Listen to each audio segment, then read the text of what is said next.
இன்னைக்கு பிள்ளைகளுக்கு வந்து பரீட்சை லாஸ்ட்டு. அதனால வந்து பிள்ளைகளுக்கு வந்து என்னென்னாச்சுன்னா சிக்கனுக்கெல்லாம் நீ பொரிச்சு ஆகுது. நீ வெள்ளிக்கிழமை தான்.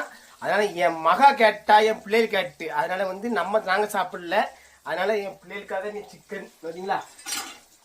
இன்னைக்கு வந்து இன்னைக்கு பரீட்சை லாஸ்ட்னால எல்லா பிள்ளைகளும் இன்னைக்கு அவ அப்பா எல்லா பிள்ளைகளும் கொண்டு வருவாங்க. நாங்களும் சாப்பிடணுச்சு. ஏம்மா நீ முட்டை ரைஸ் தான் கேட்டா. நான் சொன்னேன் நீ போமா இந்த சிக்கனே பொரிச்சு சிக்கன் குழம்பு வச்சு கொண்டு வரேன்னே. ரைட்டுன்னுட்டா.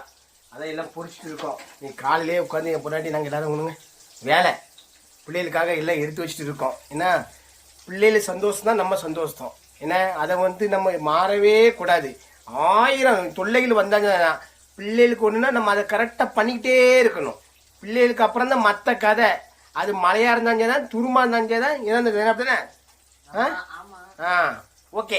இதே மாதிரி நீங்கள் பிள்ளைகளுக்கு கேட்டால் வெள்ளி செவ்வாய்னு பார்க்காங்க. பிள்ளைகள் ஆசைப்பட்டா செஞ்சு கொடுங்க. சின்ன பாட்டு. என்னடா நடக்கும் நடக்கட்டுமே, இருட்டின் நீதி மறையட்டுமே, தன்னாலே வெளிவரும் தயங்காதே, என் தலைவன் இருக்கிறான் மயங்காதே, என் தலைவன் இருக்கிறான் மயங்காதே.